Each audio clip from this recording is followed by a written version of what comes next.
Welcome to the Second Reading Podcast from the University of Texas at Austin. The Republicans were in the Democratic Party because there was only one party. So I tell people on a regular basis, there is still a land of opportunity in America. It's called Texas.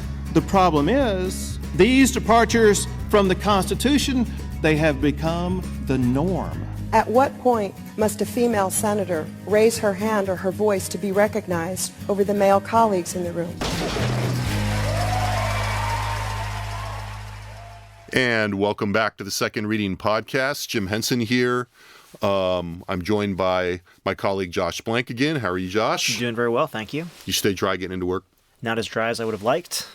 In addition to a not entirely dry Josh Blank, we're very happy to be joined by Jonathan Tilove, who's the chief political writer for the Austin American-Statesman, and as part of that, the author of the First Reading blog multimedia extravaganza that comes out most mornings at the Austin American-Statesman. Jonathan, thanks for being here. How are you? Great to be here. Thanks for inviting me. And you stayed reasonably dry getting here? I did. I feel a little bad that we cajoled Jonathan to get here. We tried to get him to come when I was out of town, and he couldn't make it, declined to some degree. I guess he got caught up in work. He had to work. Things happen. And then the time that we've had him come, it's like about the only time it rains in August. But Right. Yeah, we'll take that fine. as a good portent. Mm-hmm. But it'll be no surprise that we'll of course return to the special session that's now past the halfway point. We've been talking about that week in, week out in this podcast for the last month. But since we're fortunate enough to have Jonathan with us, I want to start today with a piece that you wrote for the Statesman in yesterday's Sunday paper. At least that's how I saw it, based on an interview that you did with Governor Abbott Friday. So you sat down with the governor, and did you learn anything? Yeah. He thinks this is going to be a tremendous success. He thinks it's going to vault the state of Texas further in a conservative direction and as a model for conservative governance. He thinks in 10 days, Texas will be a far better place than it is even now, and he already thought it was a pretty terrific place. So if you're watching what's happening, it seems still kind of confused and uncertain where it's headed, but he seems extraordinarily upbeat about the destination. One of the things that Josh and I have talked a lot about in here, and we've talked about it, everyone's kind of talking about it, is this notion of, how much of the governor's call, how many of those 20 items he has to achieve for this to be success, whatever that means. For some people, success would be merely him not calling another special session. And it struck me that in the conversation, there were he took a couple of different tacks on that when he talked to you, at least in the way that you wrote it up. Was I right in picking that up? Yeah. I mean, it doesn't entirely parse because he's not willing to surrender anything, give on anything. He's saying he wants all 20, that's his threshold for success, and there's no reason why that can't be done, and he thinks it will be done. At the same time, he falls back on at least he wants to see all 20 get an up or down vote, which obviously is not the same thing. And I think, he's ultimately realistic, and I think he will find ways to accentuate what they did get done, even if they get a dozen things or 10 things or 14 things.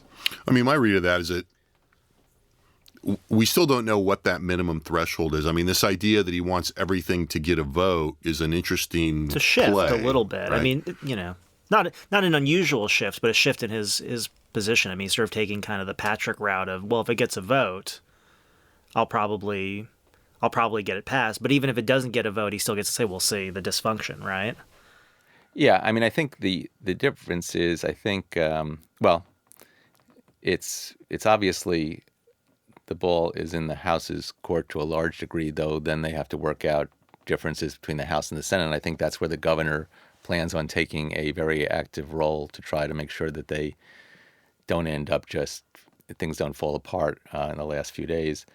But, I think Patrick has asserted, and I think the governor also, that these are all things that would pass if they got a vote on the House floor, and that's not at all clear. I mean, there are quite a few things on there that really don't have support among the majority of House members, and so they may not get a vote on the House floor, but they would fail if they did. Certainly, vouchers. We've seen that's not Vouchers. I think I think even the union checkoff is not something that, because police and firefighter unions are against it, and they hold a lot of sway with Republican members. Well, also in those smaller units, right? I mean, all of a sudden the unions can have a little bit more of an outsized power in, a House member's district versus in a state Senate district or statewide, right? Right, and I think even something that seemed like it should have been kind of a gimme, the preempting local cell phone ordinances. I mean, I talked to Craig Goldman, who's the sponsor on that, and he said in the House there are just too many members whose local officials and local police officials said no, and that was persuasive for. I mean, the House is very obviously locally rooted, and they weren't prepared to support it. If you remember that debate too, I mean, that was a specific point Right. of contention during that House debate, was to make sure that if there were local entities that had stricter ordinances, that they would stay in place. And that was not necessarily Democrats pushing that discussion, as I recall. I mean, I think part of the politics of this from the beginning, to me, have been Abbott is in a pretty good position to demand some of the basics or expect some of the basic things. Again, we don't know exactly what the level of basic is. Mm-hmm. Obviously, the Sunset Bill, something on property taxes, and beyond that, it seems to me he has a lot of latitude to take what he can get as long as he gets a certain threshold that's well less than all 20 things, and then blame the problems on the legislature, which serves his purpose because, he can blame it to some degree on, the conservatives will blame it on Strauss, but he can also, in a more subtle way, also blame some of that on the lieutenant governor, which I don't think he has any problem doing. I mean, does that make sense to you?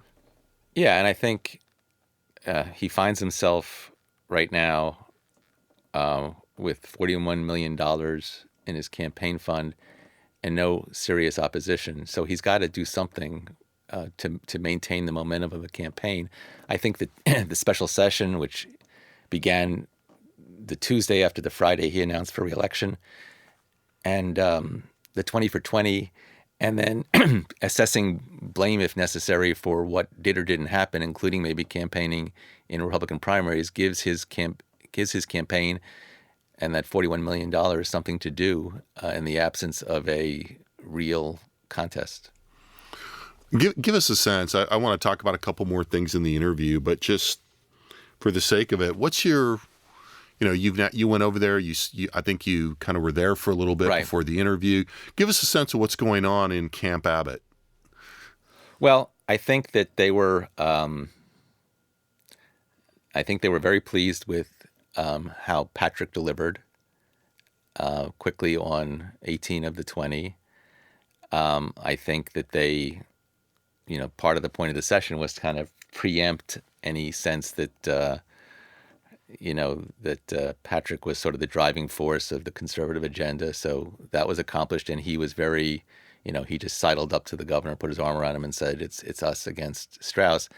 I think the governor early on did say that put some pressure on Strauss, saying his priorities are different than ours, which is a softer version of Patrick's "the man is our enemy." Maybe a Democrat. Maybe a Democrat. Certainly a moderate, maybe a liberal. And I think there was frustration in the governor's office with the pace of things in the House, and I think Strauss and people in the House say that's just the pace of the House. That's the way we do things, and Also known as too bad. well, yeah. But I mean, I think there's a degree of institutional loyalty in the House that goes beyond simply ideology, and it's just kind of, this really is the way we do things. And I think that there was the feuding between Patrick and Strauss got worse in the middle of the week with Patrick essentially saying Strauss refuses to meet with me, and Strauss saying, you don't know what you're talking about. And the next day, the governor had Strauss in, and I think he left that meeting feeling, it was just the two of them, feeling better about the way things are headed. And even though there are things the House does that are off topic and he thinks not germane and not productive, I think he left with the feeling that this is going to turn out okay. What do you attribute that to? I attribute that to the fact that I think Strauss will let, with the exception of the so-called bathroom bill, I think Strauss will let the House vote on anything that they are likely to pass. So there's not going to be this sense that, there was some nefarious strategy at work that undermined the agenda. I think the things, and again, with the exception of the bathroom bill, which I think is still kind of the rub, I think that there's no sense that Strauss is up to something that's going to undermine the governor's ability to get things that were clearly consensus issues for Republicans in the House. I mean, it strikes me there's a sense of, shift, that we're still seeing a lot of this shifting back and forth, depending on what day of the week you're talking about, who's on whose side. Because certainly the speaker has something, the speaker can help the governor with keeping the lieutenant governor in his appropriate place. It seems, it strikes me. And there's also an underlying conflict here between the legislature and the governor that is also playing out here. I mean, I think amidst all of this public fighting last week, there were Senate bills referred in the House and there were House bills referred to committee in the Senate, and a sense that the Senate and the House would work these things out between them at a lower, even as, the big personalities, if you want to call them that at the top, are fighting with each other. Yeah, and I think it's in all of their benefits, in all of their interests to have this turn out okay. I don't think any of them, well, I don't know, Patrick might want another session, but certainly Strauss didn't want this session. I think Abbott is happy with this session. I don't think he wants another one. And I think that they could all come out of this claiming victory, which is a pretty ideal circumstance for them. Okay, given that, just to play devil's advocate, I'll ask you both this. Any chance that the lieutenant governor will at least make some noise this week about holding the sunset bills hostage again? Well, that's what I was about to ask. I was kind of wondering here, the clock is ticking. I think there's 10 days left as of today. I like what both of your eyebrows did. Your eyebrows just furrowed and Jonathan's raised. Yeah, that's good. You're painting a picture for everyone. I'm doing my best. I mean, I was kind of thinking about that, to the extent that, thinking, so Abbott and Strauss meet, and Abbott comes out of that feeling, a lot better about the process and what's going on. And to some degree, the one of the things that we've sort of been talking about a lot is with the dynamics from the regular session have not really changed as we've moved into the special session. If anything, maybe they've intensified a little bit, in terms of the between chamber dynamic. And I was just thinking about that. I mean, kind of your question, which was, to some degree, the House's best defense, at least against this, some of the stuff that the Senate passes that they were less interested in during the regular session is the clock. And the clock is still ticking, during the special session. You wonder, and I kind of wonder, and I'm just going to sort of throw it to you after this, but, to what degree does the House pass, its version of some of these measures? Because, they're certainly not just passing each other's bills. I mean, that's clearly... They're not. Right. And so the House passes its version of some of these bills. Does Patrick take the victory and say, assuming the senators are willing to go along with it, which every indication is they're willing to go along with whatever he wants at this point, do they take the victories and walk away? Or do they say, no, this isn't conservative enough, or this doesn't really do enough for us, and then basically either limit, what would be Abbott's claims of victory in terms of how many items they got, right? Or, on something as important as the Sunset Bill, try to force, more, another special session. Well, I think the point would be, do you just sit a replay of what they did before? Because they still haven't passed the Sunset Bill. Well, I could see that going down to the wire, but I really can't imagine Patrick attempting to use that again. Because that, for all the fact that the governor essentially gave Patrick a session that more than that surpassed his what he was even wanting or asking for. Right. He did slap him down about the fact that they had to have the session, and he put the onus on the Senate and had this sort of requirement that they pass their sunset measure before he would let them deal with anything else. So I just think that would be bad behavior in a way that wouldn't pass. Here's my muster. prediction, though. You will still see a hint of that. He'll still gesture in that direction. I could be wrong, but if he, in an effort to move a couple of the things in his direction, he'll at least feint FEINT in that direction. Would be my prediction. Right, and I'm not saying that it's going to happen anytime before the last hours, but I just don't. I think what the governor would consider bad would be the sense that they couldn't manage to get this done. Right. Because that's the thing he didn't like about the having to have a special session at all.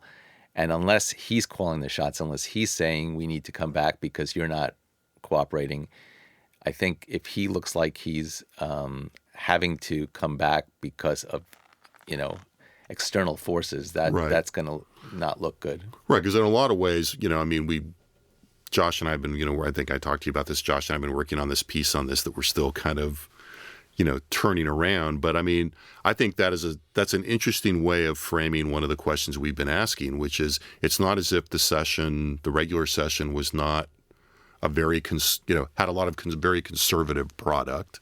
It's not as if there's a lot of broad discontent out there among conservative voters. But once you had the sunset bill not pass, the governor, a lot of this has been about the governor asserting leadership and making sure that he remains in the position of preeminence that he and his team believe the governor should be in, particularly vis-a-vis Patrick, right? And so I think it would be a real shot across the bow if Patrick sabotaged the whole thing. So I don't expect him to do that. But the potential is, they haven't passed the bill. It becomes a lot less, it becomes unequivocal whose fault it is, though, at that point. I think that's right. It would definitely be a very strong gesture on Patrick's part, and one that he may well not want to make. Yeah, because I do think that Patrick's whole play here has been that he and the governor are tick tight. Right. What did you call that? It's a Dan Ratherism. Tick tight. Tick tight? Tight as a tick. Oh, okay. It's tight. Like grafted on. Right. Wow. Yeah. I'm pondering that metaphor for a moment, or that the roots. Dan Rather used that the night of the Gore Bush election. It's tick tight. Tick tight. Yeah, I think it's I like the image of tick tight in this, and I'm not going to go any further. But okay. I want to hit one more element of the interview that was kind of interesting, and I think being a serious person and a policy guy, you put it towards the end of your story. Yeah, I put the stuff the public needs to know first. Right, and then you put the governor kind of trash talking Rick Perry. Trash talking is a little bit of a strong term, but it was trolling. I think even that's a little strong. You didn't. The circumstance was that some of the complaints you hear from people, particularly in the House, is Rick Perry used to come on the floor and massage your back and make small talk and Rick Perry served You're really in the House. testing us here, but go ahead. And Rick Perry was lieutenant governor, and Abbott was on the Supreme Court and Attorney General and had no previous real in-depth understanding. And somebody doesn't understand how our stuff works. Right. And so I said, was there a learning curve to the governor? And essentially his answer was, because compared to Perry, was that his results have been far superior to Rick Perry's, that he has pushed, that he has done things that Perry could only pine for in terms of conservative policy and tax policy. I really liked the pining part. I was really glad and he used it that. twice. He said, and because I said, so I guess sanctuary cities, which was during the regular session, would be another example. And he said, not only did he pine for it, but he called a special session to get it done and couldn't get it done. And he pushed, he said he pushed and he pushed and he pushed. And I said, well, what was the difference then? Was it the time? He says, maybe it was the pusher. Right. So that's... So pretty provocative little session, I thought. Yeah, but, I think if Rick Perry were still on Dancing with the Stars, he might take offense, but he's now Secretary of Energy. And by all accounts, bucking to move again. Up. Yeah, so, he's doing fine. Right. So what does he care? He's moved on to he's got to I would say parenthetically, and I don't want to use all the time on this. It's funny that you asked him about the learning curve and you got that kind of answer. I did an interview with Ann Richards in 2002, 2003 and asked her I was like, was there a learning curve as governor? And I got a similarly kind of prickly answer. It's almost, I think governors don't like having it suggested that they have anything to learn. She was like, well, I wouldn't say there was a learning curve in the way that you seem to mean it. She said, and then she went on to say, what I really realized, and it's interesting, similar to this. She said, what I realized is that I didn't realize quite how much I had to pay attention to these legislators. They expected me to call Joe Blow she said Joe Blow on the phone and ask him how they were doing and stuff. And I just didn't do that. It's not who I was. But she also, I said, you paid a price for that. And she said, yeah, definitely. It's similar. The governor early on said, they can get this done if they work hard enough. It's not like, he suggested that maybe they were a little bit lazy. See, I think he actually used the L word. Yeah. Okay, so the Perry thing was interesting. And Josh, I know you were thinking, why do this? Well, yeah, for me, it's just one of those, really? Why are you kicking, Rick Perry? Partially because he's probably not going to kick back because he's got better things going on right now. But it was, I'm just part of me, I instantly kind of go to the arc of the whole thing. We've, seeing Abbott come into office on the heels of Perry being the longest serving governor in Texas history, basically having appointed everybody twice over to every, position in state government. And the idea that and the expectations that set for Abbott in some ways that were so unrealistic. Yeah. And that I think a lot of people are still, we've talked about this a lot, that a lot of people are still adjusting to. Patrick is much more of a standard lieutenant governor than was David Dewhurst.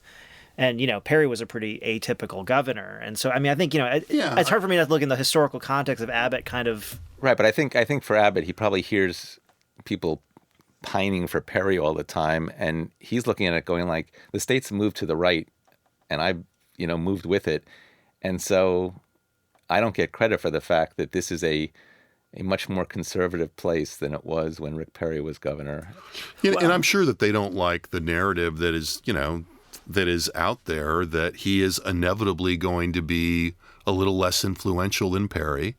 And there is this sense that, it's kind of alluding to before that, one of the things the Abbott people are really, I think, conscious of is making sure that Dan Patrick or whoever else or the memory of Rick Perry don't encroach on, the natural space occupied by the governor. And I'm not surprised that I was a little surprised at the directness of this, but I'm not surprised that that's on their minds. But what you could say, one easy way or an easier answer to that question might also be to say, well, if you're Abbott, would you rather say, I think your summary of that's good, which is the state's moved further to the right. And so if you're looking at that and trying to, credit claim, in some ways, if you're Abbott, it's a lot easier to say, well, compare me to Rick Perry on these, a couple of these signature issues than to say, who should get the credit for the state moving so far to the right over the last couple of years? Because answering that question, it's a much more of a, I think a much stronger case can be made for Dan Patrick over Greg Abbott, and that's not really, that's what he's trying to avoid, right? Well, I'll see your irony and raise it one, which is, one of the things that is interesting about this, I think, is that in terms of the state moving to the right, the person who deserves a lot of credit for stepping forward and saying, you know what, all of this stuff about the golden age of Texas politics and cooperation between parties and reaching across the aisles is over, given the reality of a Republican Texas and the reality of a conservative Republican primary electorate that is really driving outcomes, is Rick Perry. At the time, as Rick Perry really grew into the office, and certainly after he won in 2010, that was really kind of what everybody realized, is that, Perry was more than willing to do things that, that were much more focused on partisan politics than a lot of his predecessors, and it paid off. Speaking of partisanship, let's move on while we have about 6 minutes left to Governor Dan Patrick and his comments on Friday, blaming city governments for quote unquote all the problems in America. So Dan Patrick was on TV and made a bunch of comments about the cities, and we've talked about this, contrasting cities with state government. He said, our cities are still controlled by Democrats, and where do we have all our problems in America? Not at the state level run by Republicans, but in our cities that are mostly controlled by Democrat mayors and Democrat city council men and women. That's where you see liberal policies, that's where you see high taxes, and of course, that's where you see street crime. So a pretty interesting and direct kind of articulation of this sort of development that we've been seeing in the last year or so of kind of mobilizing people's allegiance to the state and setting up this conflict between the state and the cities. Yeah, I think, it's very much of a piece with Abbott's whole emphasis on protecting individual rights by curbing local governments, and that the state should be the repository of power.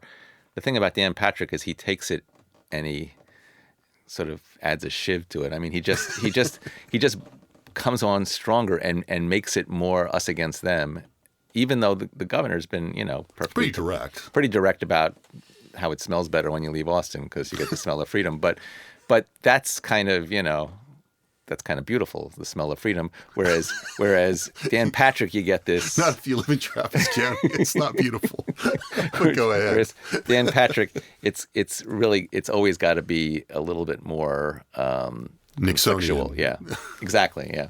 With edgier, more pointed, and I thought and I don't think I've heard, to my recollection, the governor be quite.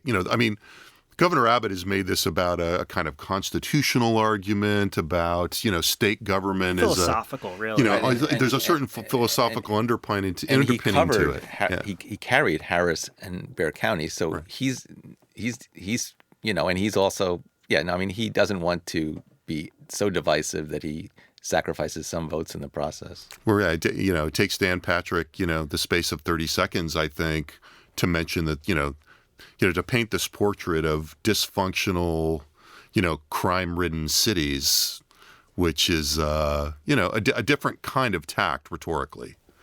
Yeah, there's not a lot that he can say that would surprise me. Just because I just think partially he's a talented politician. He's not afraid to wade into sort of, controversial areas. But, the antagonism with which he sort of moved this argument forward is really, it's really pretty notable. And I think, this is sort of like a further escalation. We talked about this in a previous podcast about, sort of a notable advance in this sort of city versus the state thing was the fact that all the major cities, say Fort Worth, got basically banded together and are suing the state over the sanctuary cities law, and that's kind of notable. Usually the cities are kind of doing their own thing. Dallas is kind of different than Austin, obviously, and Houston's certainly very different. El Paso. These are different places, and the idea that they were kind of banding together at this point and saying, this is enough, was sort of, the first phase of saying, well, it seems like the cities are really starting to kind of get a little bit sick of this. But then this to me was really interesting just in that, it was such an antagonistic tone. The philosophical arguments, and we've sort of had this discussion, which is, Abbott's not necessarily wrong, right? The cities and the county governments are creations of the state government. And that's, you can't really deny that that's true. But to say that basically the cities where a huge share of Texans choose to live and elect their own representatives in government are somehow the cause of all the problems is like... And, which is Austin Mayor Steve Adler, who's been really trying to take point on this. And, not surprisingly, given that Austin is very often the rhetorical, kind of point of a lot of these objections, particularly on ideological grounds, also pointed out the cities are also economically very important in a week when the governor's been talking about the Texas miracle when, more large corporate business actors are getting involved and being a little more aggressive for reasons we talked about last week, that having to do with the timing of the special session in this fight over some kind of bathroom legislation, and taking a more, cosmopolitan, position on this.